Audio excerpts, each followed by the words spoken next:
보시겠습니다.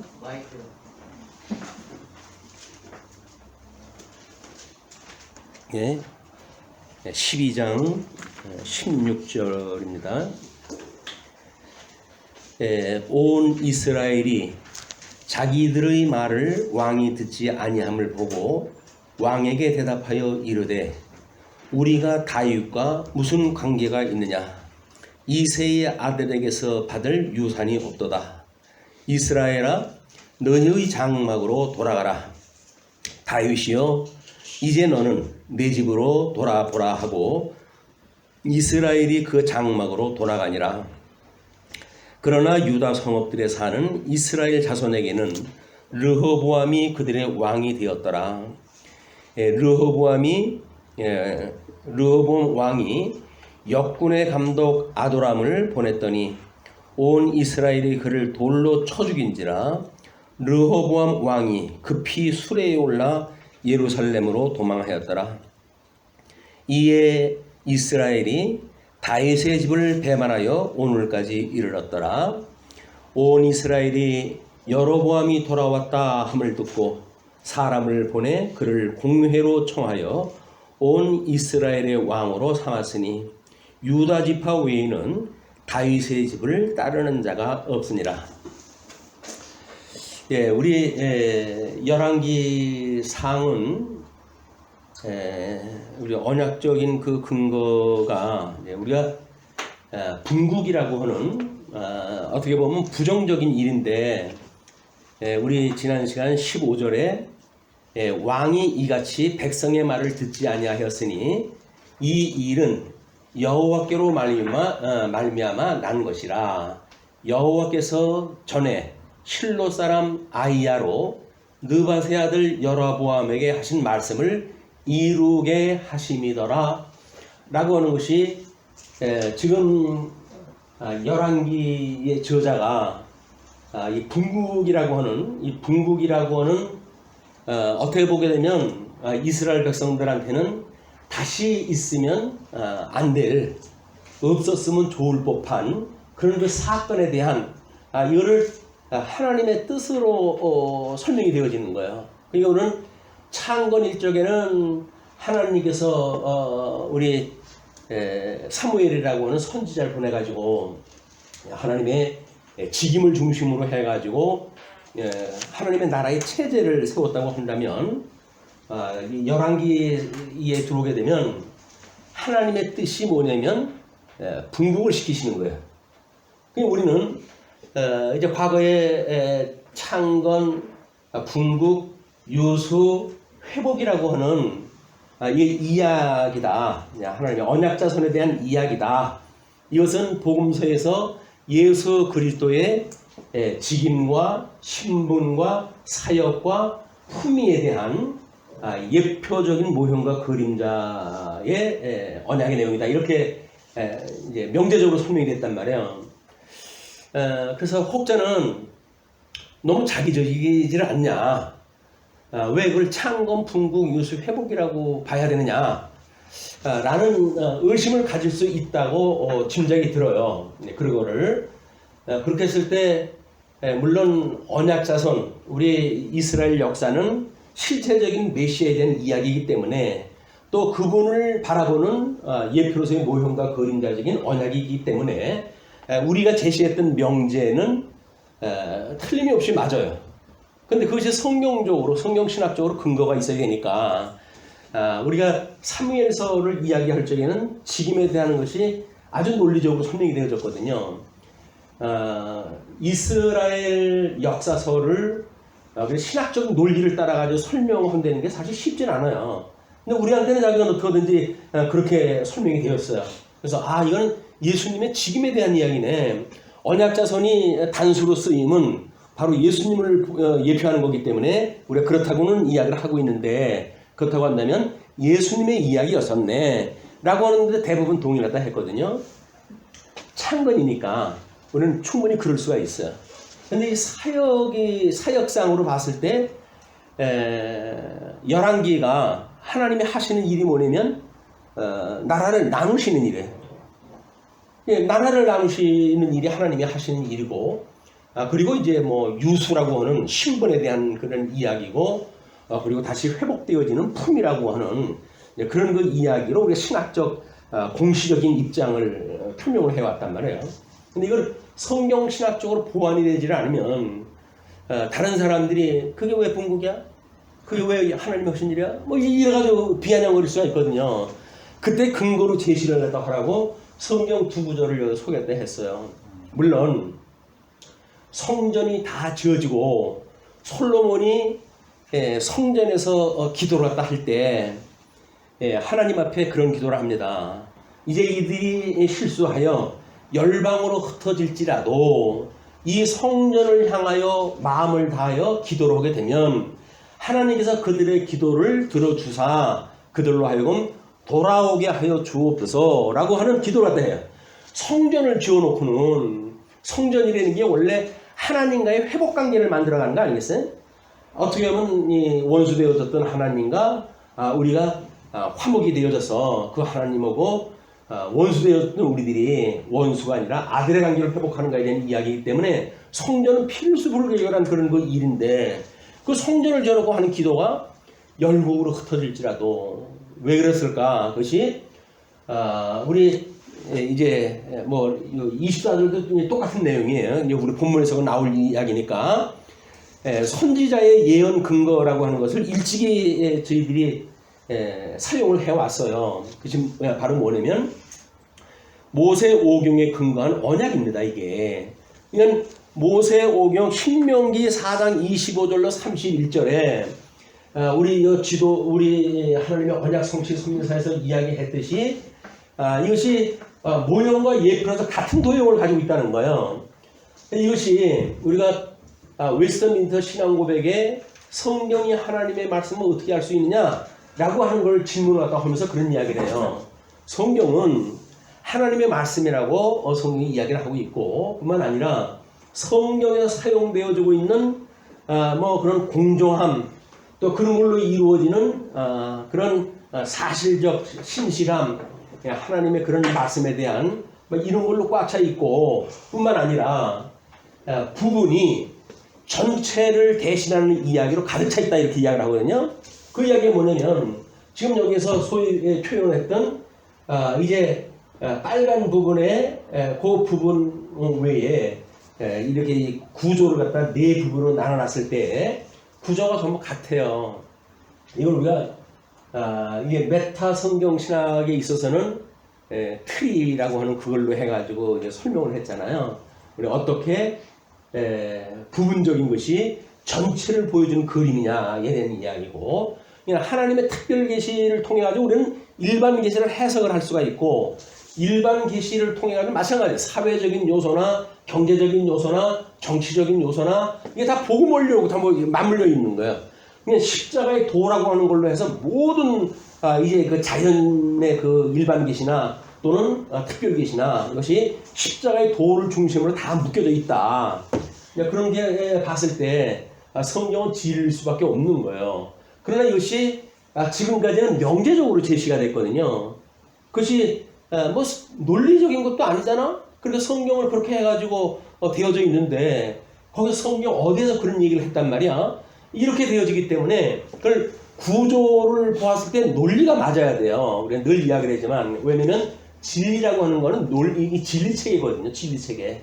진리로 되어진다고 한다면 그런 그 이론 체계와 사실 체계가 이것이 하나로 맞아떨어야 돼. 일반 과학에서도 우리 가설을 만들어내고 그 가설에 의한 전제를 내고 전제에 대한 시험을 하고 시험에 의한 결과가 무한 반복하는지에 대한 그걸 통해 가지고 만약에 무한 반복되어진다고 한다면 그건 진리다. 이렇게 규명이 되어진단 말이에요. 그럼 우리가 일반 학문적으로 봤을 적에도 그렇게 이론과 실제가 일치되어진 걸 진리라고 그러잖아요. 그러면 구약 성경에서 언약되어졌던 모든 내용들이 실제적으로 역사적으로 예수님이 오셔가지고 사실대로 당신이 다 이루셨어요. 사실로 이루셨어요. 사실로. 구약 성경은 언약으로 되어져 있는 거예요. 그냥 구약 성경 말씀으로 해도 언약이라고는 뭐 나름대로 우리는 논리가 있다고 그러지만 다른 사람들은 그냥 구약 성경이다 이렇게 이야기를 하죠. 근데 우리는 구약 성경이 하나의 논리 체계란 말이야.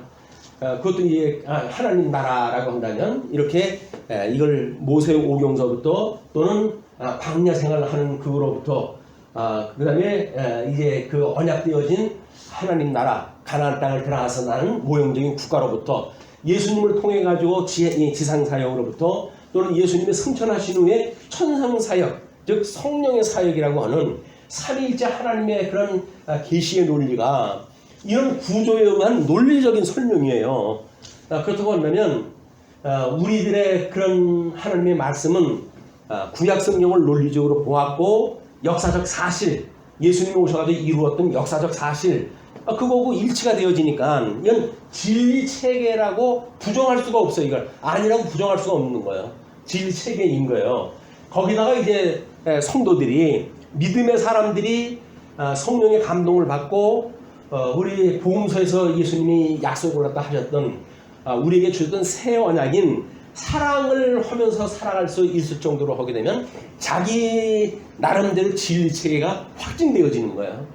우리는 뭐 사랑이라고 하는 것이 아직은 특별 계시를 통해 가지고 완성되어진 건 알고 있지만 성도들의 각자가 우리를 통해 가지고 사랑하는 성도로서 청지기로서의 삶을 살아가는 것에 대한 문제는 아직은 믿음의 수준에 따라 가지고 다 미완이란 말이에요. 그럴지라도 특별 계시가 진리고 부분적으로 우리가 그런 체험을 할 때마다 우리가 어떻게 저한테 이런 사악하고 이기적이고 나밖에 모르는 인생을 하나님께서 감동을 주어가지고 다른 사람을 배려하게 하시고 다른 사람을 위해서 내 걸 포기하게 하시고 이런 일을 갖다 해가시는가 이게 체험적으로 우리한테 오는 거란 말이에요. 체험이라는 것이 신비주의자들이 이야기하는 것처럼 뜬금없는 하나님의 음성을 듣는 게 아니라 하나님의 말씀이 살아서 역사하는 말씀운동 서원교회의 그런 그 사실처럼 이것이 교회 체제를 움직이고 거기에 있는 구성원들의 신령을 움직여서 주님의 형상을 닮아간다고 믿어지고 그렇기 때문에 우리가 믿음의 담력을 가지고 신앙사를 해가는 이런 건 어디서도 있을 수가 없는 거예요. 하나님도 우리한테 그걸 주셨다고 저는 이제 생각을 합니다. 그렇기 때문에 지금 우리가 그 신명기에서 이제 약속인데 신명기 4장 25절로 31절이거든요. 그래서 내가 그 땅에서 아들을 낳고 손자를 얻으며 오래 살 때에 만일 스스로 부패하여 무슨 형상의 우상이든지 조각하여 내 하나님 여호와 앞에 악을 행함으로 그의 노를 일으키면 내가 오늘 천지를 불러 증거를 삼노니 너희가 요단을 건너가서 얻는 땅에서 속히 망할 것이라. 아직 들어가지도 않았어요. 근데 들어가면 너희들 속히 망하겠다는 거예요. 이게 하나님께서 하셨던 언약의 말씀이에요. 그래서 너희가 거기서 너희의 날이 길지 못하고 전멸될 것이니라.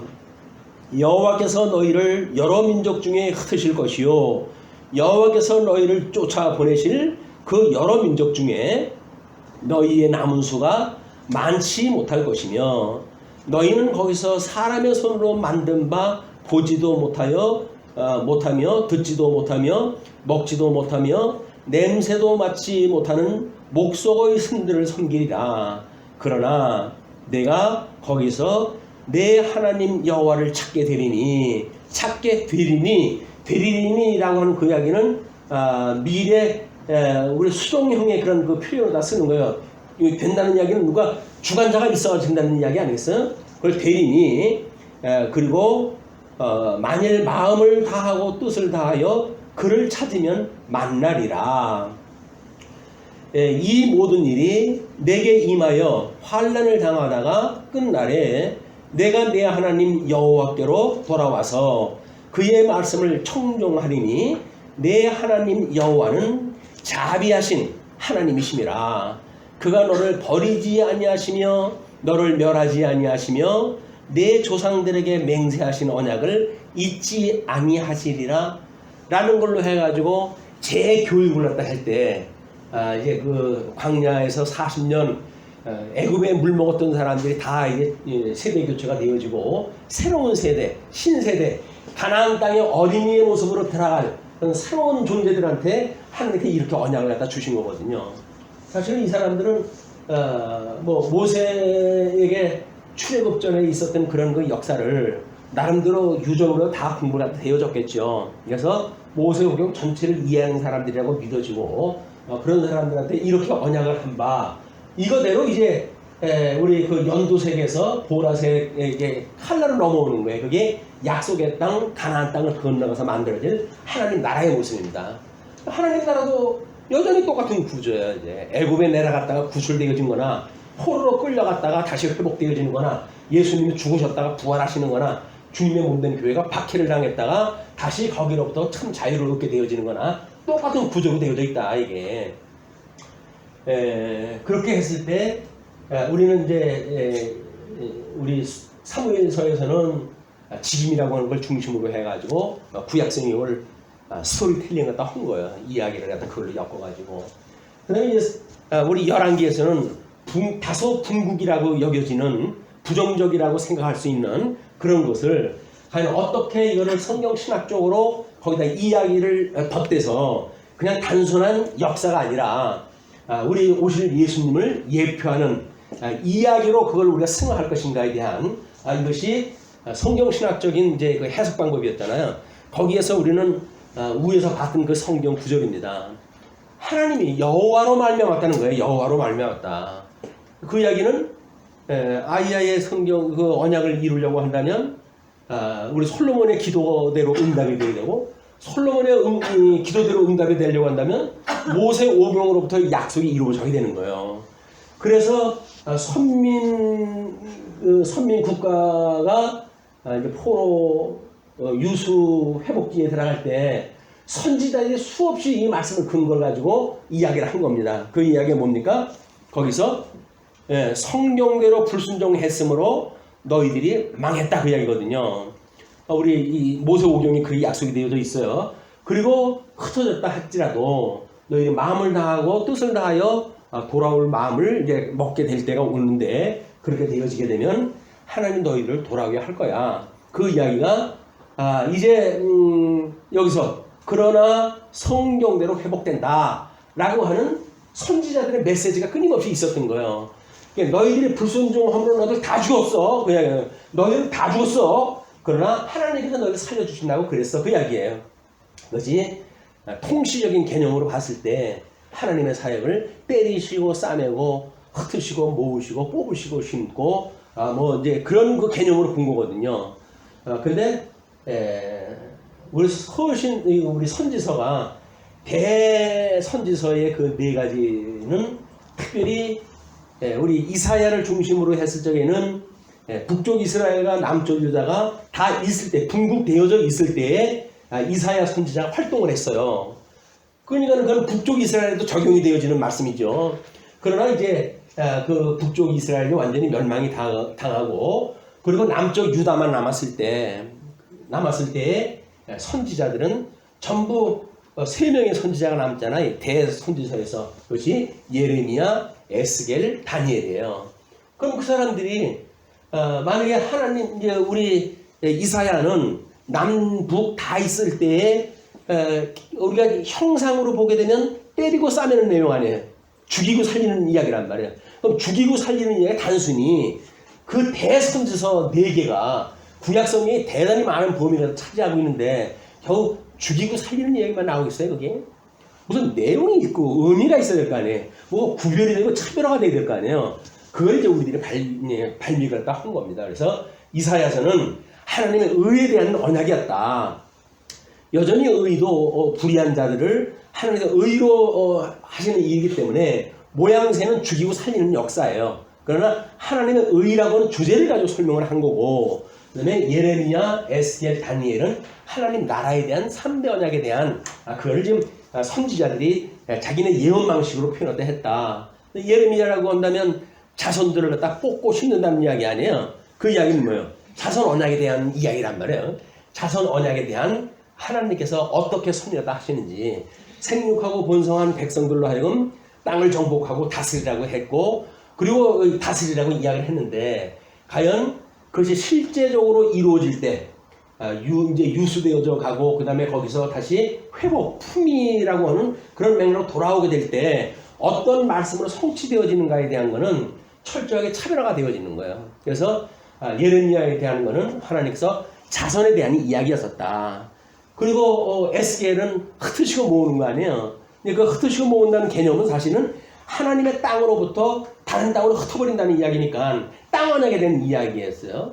다니엘서 뭐 통치 언약에 대한 거겠죠. 그 왕에 대한 열국에 대한 이야기고 하니까 그래서 자연스럽게 우리 이사야서는 하나님의 의에 대한 내용, 그다음에 예레미야, 에스겔, 다니엘은 하나님의 나라에 대한 이야기. 그래서 예레미야는 자손 언약, 그다음에 에스겔은 땅 언약, 그다음에 다니엘은 통치 언약. 이렇게 해가지고 양대 언약에 대한 하나님의 의와 나라라고 하는 걸로 해가지고 대선지서를 구분하다 했어요.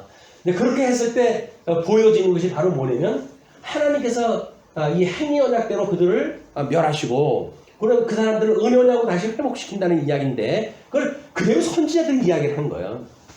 너희들이 불순종했기 때문에 너희들은 망했다. 성경대로 유수되어진 거야 너희들이. 그러나 또 하나의 약속이 남아져 있는데 너희 하나님께서 너희를 회복시켜 주신다고 그랬어. 그 이야기예요. 이거는 에덴 동산에 넣어가지고 성과 알그를 하게 하는 가해나무 열매를 따먹으면 너희 죽어 라고 이야기한 대로 다 죽여버리신 거예요.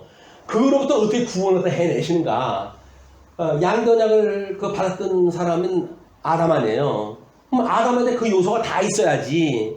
그 아담은 그 약속만 받고 거기서 땡깡 나가지고 하나님 불순종해가지고 그냥 타락된 걸로 끝나버리면 신학적인 구조가 맞지는 않잖아요. 이거는 신학적으로 해가지고 너무 조직적으로 우리 다양한 하나님의 뜻을 살펴볼 수 있도록 하나님께서 섭리를 하셨다 이렇게 보여지고요. 그래서 그 양대 하나님의 그 섭리 사역에 대한 거는 작정하신 뜻대로 예정과 작정을 이루시게끔 되어져 있고, 그래서 작정을 이루시는 창조 사역과 예정을 이루시는 우리 섭리 사역 막 그걸로 나눌 수가 있는데, 섭리 사역에 보게 되면 양대 언약, 우리 근본 언약으로 해가지고 창조 때 주었던 그 언약에 그거를 행위 언약으로 하는 걸로 다 망하게 하시고, 은혜 언약으로 하는 걸 통해 가지고 택한 백성들만 구원해내시는 그런 프로그램을 하나님께서 만드셨다. 그것이 성경 전체 이야기예요. 사실은 이 섭리 사역의 이야기, 창조의 이야기가 하나님이 하시는 전체 그림이거든요. 오늘은 전체 속의 부분의 어떤 그 이론들이, 말씀이 전체를 이루고 있다, 통일되어지게끔 가르치고 있다, 이렇게 이야기를 하기 때문에 그런 내용들이 구조를 통해서 확인할 수가 있는 겁니다.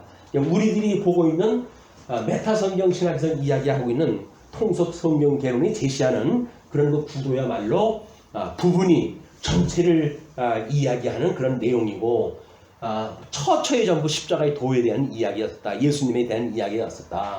그래서 요한복음에서 이야기하듯이 하나님의 일을 갖다 하는 것이 뭡니까? 라고 이야기했을 때, 내가 보는 자 예수 믿는 것이 하나님의 일이야, 이렇게 이야기했잖아요. 그 예수 믿는 거예요. 우리가 지금 나라가 지금 나뉘어졌어요. 그럼 예수님의 고난에 대한 이야기입니다.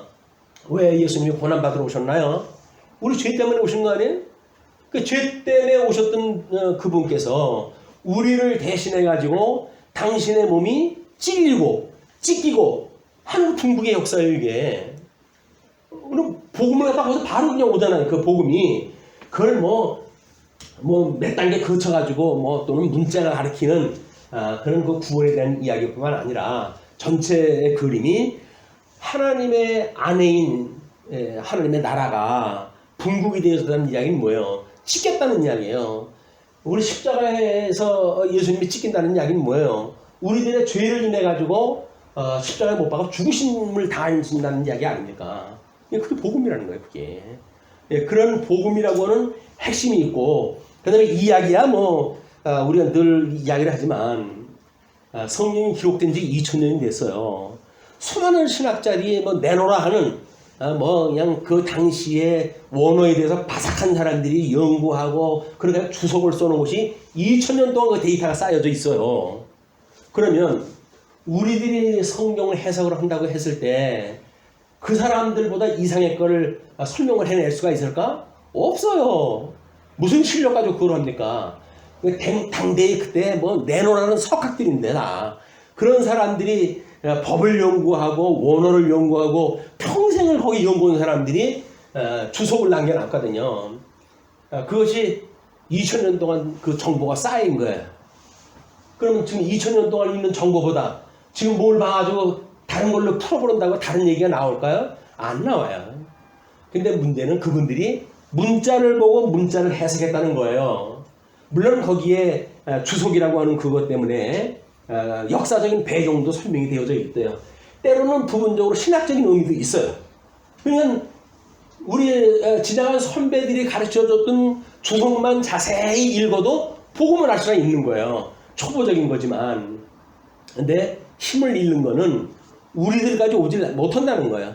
그렇게 성경 주석을 봐가지고는 이런 뜻이었구나 라는 건 알게 되어지는데, 근데 그거하고 나하고 뭔 상관인데 라고 하는 것까지 연결이 안 돼요. 그냥 성경을 기껏 가르치고, 그러니 여러분 이 사람처럼 삽시다라는 거예요. 성경에 나오는 인물되고 삽시다 이렇게 이야기를 하는 거예요. 그 사람처럼 살 수가 있다고 한다면 예수님이 뭐 필요 있어요. 그냥 그분이 다 와서 살 수 있으면 내가 살면 되지. 안 되니까 우리 주님이 오신 거 아닙니까? 그러니까 복음을 만날 수가 없는 거야. 기가 막힌 그런 주석이 있었고 기가 막힌 정보를 하기 2000년 동안 AI가 집적을 갖다 해놓게 되면 세상의 학문이 따라갈 수 없는 그런 그 분량입니다. 어마어마한 동일 주제에 의해서 그게 연구되어진 거는 이게 주석밖에 없어요. 어차피 과학이라든지 뭐 일반 학문은 시대가 바뀌어가 되면 주제가 바뀌고 내용이 바뀌고 연구되어진 것만큼 또 진보해야 또 바뀌고 그러잖아요.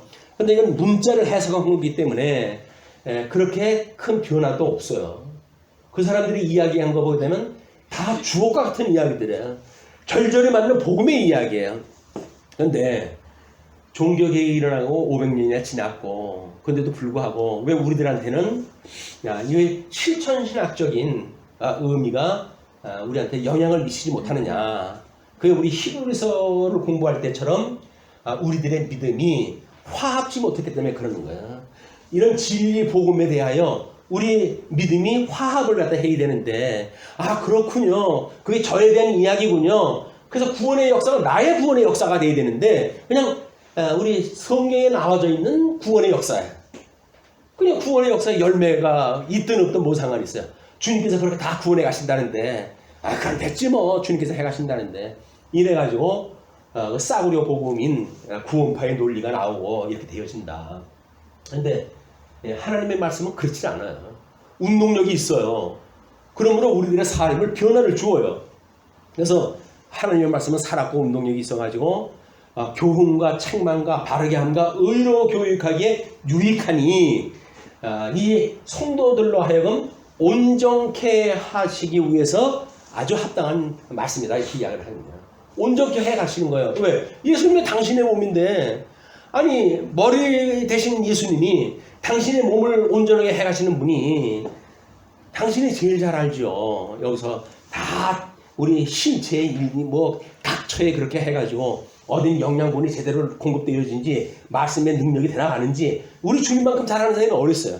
우리 머리카락까지 세신 되시는 분인데 그분에 의해서 연약한 데에 있으면 하나님께서 힘도 주시고 시절을 따라가지고 믿음의 분량을 주님께서 조정하다 해 가시는 거죠. 오늘 우리들에 대한 것도 마찬가지입니다. 그렇게 말씀 잘하는데 너희들이 맺는 열매가 뭔데? 뭐 이렇게 해가지고 공격하는 사람들이 있겠죠. 근데 그거는 유념할 일이 못 돼요. 물론 우리가 뭐 권면을 받아들일 이유는 있죠. 우리가 그동안 게을렀는가? 내가 자고 있었는가? 내가 혹시 말씀과 괴리 되어져 있는 행동을 살면서 그걸 몰랐었는가? 하나님 앞에 끊임없이 시험에 들게 하지 말아달라고 기도를 한다고 그랬었는데 그런 사실 기도했는가? 아니면 악으로부터 구원해 달라고 했는데 그런 소망이 아니라 여전히 세상에다가 관심을 가지고 세상의 일에만 우리가 천착을 하고 있었던 건 아닌가? 이런 것들이 우리가 관심을 가져야 되는 내용이라고 보여집니다.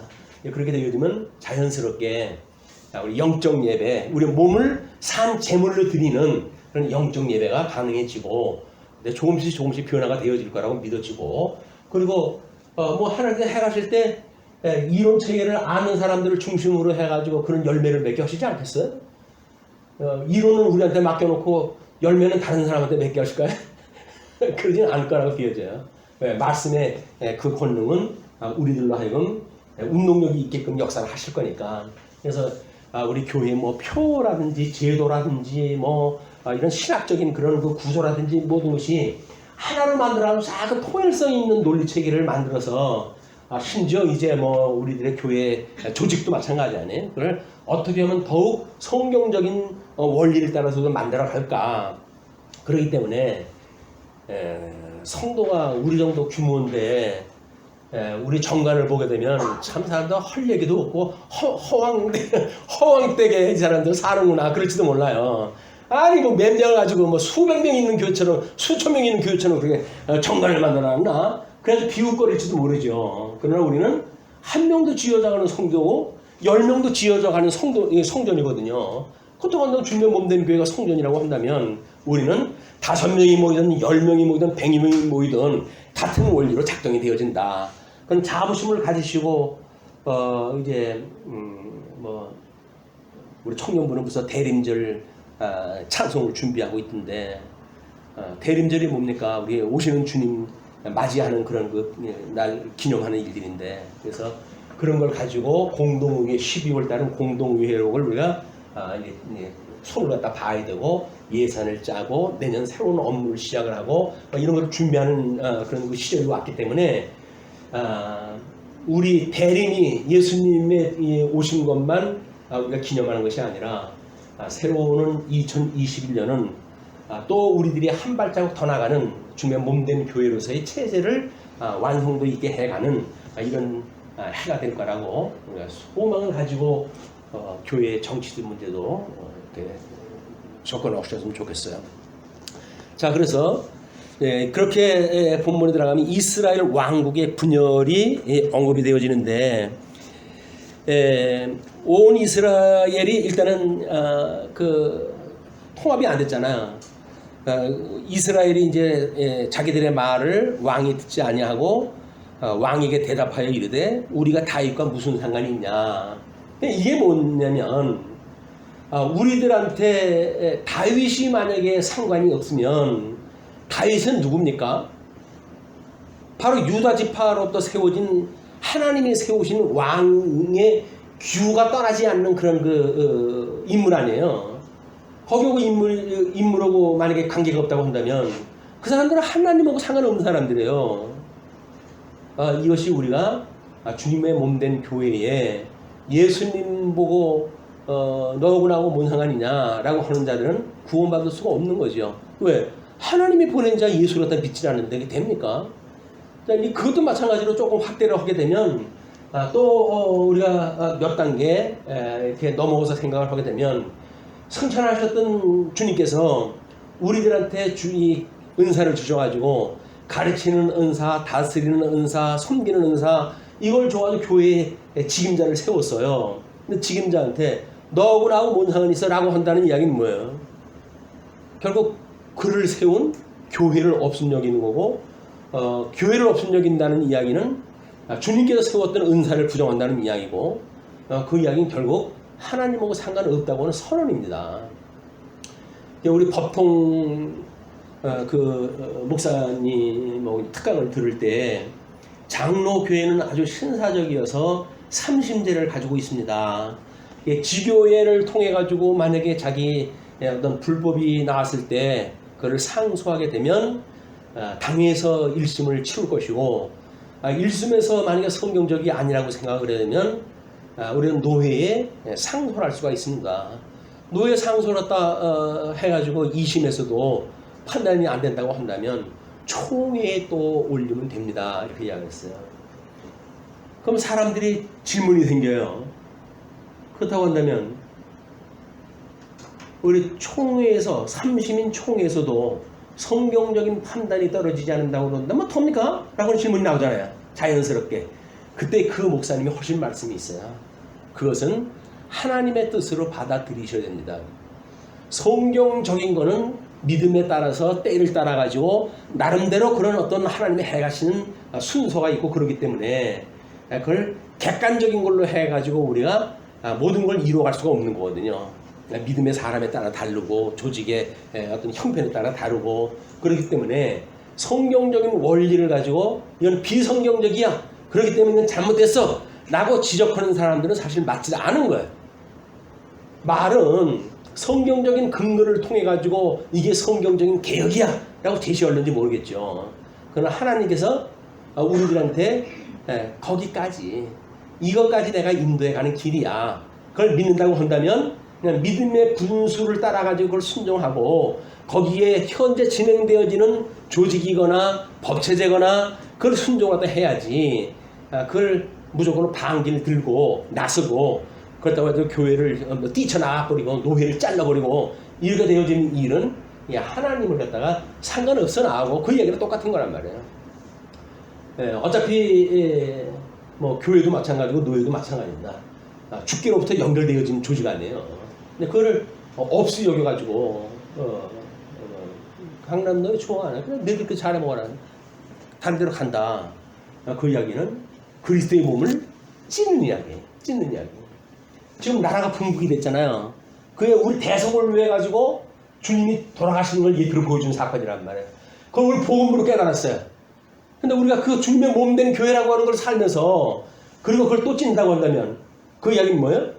자해행위예요. 자해행위. 그 자해행위라고 하는 그 이야기는 정신박약하나 뭐 이런 사람, 특별한 사람들이 해가는 일이지 보통 사람들은 안 하는 일입니다. 근데 우리가 그게 우습게 여겨지는 거예요. 왜? 기능적으로 생각을 하니까 어떤 게 더 옳은 건데 이쪽에 표가 많은데 그거 따져가지고 뭐 표로 해가지고 갈라질 수가 있겠죠. 그렇기 때문에 교회에서는 우리 교회가 나뉘어질 때에는 당회를 통해 가지고 나누는 그런 제도를 다 만들어 놓은 거예요. 정의 마음이 합쳐지지 않고 그렇다고 한다면 합법적으로 해가지고 나누어가지고 교회를 세워라 그 이야기거든요. 그래서 그렇게 제도를 갖다 만들어 줬는데 그런 의미도 모르고 뭐 제도도 모르고 법도 모르고 그냥 그게 돼간다고 한다면 말 그대로 그냥 되는 대로 사는 거예요. 되는 대로 사는 거. 복음이 뭔지도 모르고 그냥 되는 대로 믿는다는 거예요. 그러니까 교회를 우습게 여길 수밖에 없는 겁니다. 이것이 이 말씀에 대한 이해를 우리가 어떻게 해야 되는가의 문제예요. 네, 그런 것도 물론 하나님께로부터 말미암았다는 그 이야기까지 우리가 들어가서 생각이 되면 하나님께서 이렇게 왜 팬데믹 시대를 갖다 줘가지고 믿음의 사람들로 하여금 교회를 떠나게 만들고 그런 일들이 계속 반복적으로 일어나는가 그 이야기도 하나님이 하시는 일이에요. 거품 제거하는 거 하나님께서 하시는 일이에요. 뽑아내는 거 하나님께서 하시는 일이에요. 근데 그런 것들이 많은 사람이 나가니까 옳은 게 아니냐 이렇게 이야기하는 건 맞질 않아요. 거기서 나는 어떻게 할 거냐, 나는 주 앞에서 어떤 자세를 보일 거냐가 중요하지. 옆에 뭐 친구 장에 간다고 똥찌개 지고 친구 따라 시장에 갈 수는 없잖아요. 뭐 믿지 않는 사람도 속담에서 그런 얘기를 다 하는데 우리는 어떤 쪽이 많으냐라고 해가지고 이 편을 가른다든지 하는 그런 그 문제는 주님의 몸 된 교회를 나눈다는 이야기다. 그러면 좀 실감이 오죠. 뭔 일을 하는 거야? 이런 게 온단 말이에요. 그런데 이제 유다 성읍들에 사는 이스라엘 자손에게는 르호보암이 이제 왕이 돼버렸잖아요. 그럼 이게 두 왕이라고 설명이 됐어요. 개론에 우리가 그 16절로 20절이 왕국의 분열, 21절로 24절 두 왕국의 전쟁 이렇게 표현해졌거든요. 그럼 이제는 명실공히 왕국인 거예요. 이제 분국이니까 나라가 나뉘어졌기 때문에 북쪽도 나라고 남쪽도 나라예요. 이거 남쪽도 나라인 것이 초라하기 짝이 없는 그런 걸로 진행이 되어졌고 우리가 지난 시간에 살펴본 것처럼 우리가 이제 그 요셉을 기준으로 한 섭리가 우리 그 육적 섭리라고 이렇게 이야기를 했죠. 이제 신적 섭리라고 유다를 기준으로 한 것이 신적 섭리고 그 다음에 요셉을 갖다 한 것이 육적 섭리라고 이렇게 이야기를 했죠. 유다로 한 것이 하나님께서 전통적으로 왕의 홀이 끊이지 않겠다고 하는 약속으로 했던 그런 약속에 의해서 진행이 되어진 거예요. 그리고 본처인 레아를 중심으로 해가지고 이미 부부의 연을 맺게 하시고 거기서 천년일매를 첫째 장남서부터 넷째 아들까지 하나님 낳게 하셨던 역사가 있거든요. 이건 10쪽에 이루어진 건 하나님의 섭리인 거예요. 근데 그 약속을 뒤집은 게 누구예요? 야곱인 거예요. 야곱이 자기가 애굽에 내려가가지고 요셉이 자기 두 아들을 데리고 오니까 자기가 마음대로 해가지고 두 몫을 갖다 약속을 한 거 아니에요. 그것이 인간이 보아진 그 법적 근거란 말이에요. 법적 근거. 법으로 해가지고는 뭐 왕이 자기 아버지가 줬으니까 그 이루어질 수는 있겠죠. 그러나 하나님께서는 유다를 중심으로 해서 그걸 주셨다. 그것이 구속의 역사예요. 예수님이 다윗의 혈통으로 오신 것. 그래서 우리가 그 혈통적으로는 다윗의 자손으로 오셨고, 우리가 그렇게 이야기를 해요. 예수님의 중보자인 예수님을 이야기할 때. 그리고 성결의 영으로는 죽은 자 가운데 부활하심으로 하나님의 아들이라 인정받았다 라고 하는 것이 인성과 신성에 대한 이야기란 말이에요. 그러면 예수님이 오셔가지고 그 나라가 찢어지고 이렇게 했던 거는 결국은 우리들의 죄를 대신해서 하기 위해서 그런 건데, 그래가지고 우리를 죽음 가운데서 사망 것을 이기시고 부활하실 때 우리를 함께 부활을 했다. 그래서 우리는 유다 지파 대신 예수님을 통해 가지고 우리가 회복이 이룬 거란 말이에요. 그러나 요셉 지파는 이스라엘 백성들을 잠정적으로 애굽이라고 하는 종되어졌던 데로부터 그들을 구출을 갖다 해가지고 하나님이 이렇게 큰 그림대로 이루어가기 위한 과정적 섭리를 요셉을 통해서 한 거예요. 그렇기 때문에 가나안 땅에 우리 이제 북쪽 이스라엘 10지파가 나뉘어질 때 보게 되면 에브라임과 므낫세라고 하는 이 요셉의 두 아들 지파가 북쪽의 대표 지파로 이제 등장이 되어지는 겁니다. 그것이 뭐 이게 우리 그렇게 범죄 행위, 형제들의 그 범죄와 유다의 단독 범죄로부터 해가지고 우리 뭐 청탄공 보냈을 때 그 여호수아와 갈렙과의 그런 관계 이런 거로부터, 또는 이스라엘 백성들이 광야에서 다른 사람들은 다 20세 이상이 넘은 사람들은 세세기 교체가 됐는데 그 두 사람만 청탕의 일로 인해 가지고 하나님께서 가나안 땅을 밟게 하시는 은혜를 주셨다. 그들에 의해 가지고 결국은 여호수아가 땅 확장을 갖다 하고 땅 두목을 갖다 뭐 으깬다고 그랬고, 요셉에게는 그 가지가 무성해 가지고 약속이 됐잖아요. 그렇기 때문에 므낫세와 에브라임이라고 하는 나라로 해가지고 대형화되어져 있는 국가가 되어진 거예요. 그걸 이루어하는 거예요.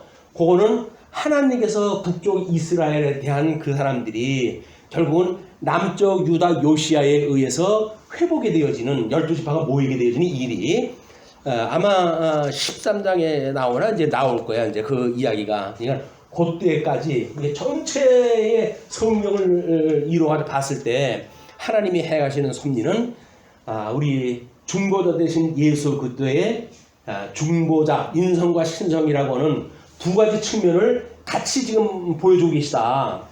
그래서 중보자이신 예수 그리스도의 직임 신분 사역 품위라는 것 이외에도 중보자의 인성과 신성이라고 하는 것도 구약성경에서 전부 예표적으로 보여지는 거예요. 그것이 바로 이 요셉의 자손과 그 다음에 유다라고 하는 유다의 자손과의 관계를 통해서 하나님 보여주시는 그림이란 말이에요. 신학적인 그림에 이게 전부 도표가. 그런 큰 그림을 가지고 부분을 우리가 살펴봐야 하나님의 뜻을 제대로 알 수가 있다는 거죠. 그래서 이제 그렇게 그들이 와가지고 21절로부터 21절에서 24절까지 하나님이 두 왕국의 전쟁을 막으시는 일이 소개가 되잖아요. 그러니까 르호보암이 예루살렘에 이르러 유다 온 족속과 베냐민 지파를 모으니 택한 용사가 18만 명이라.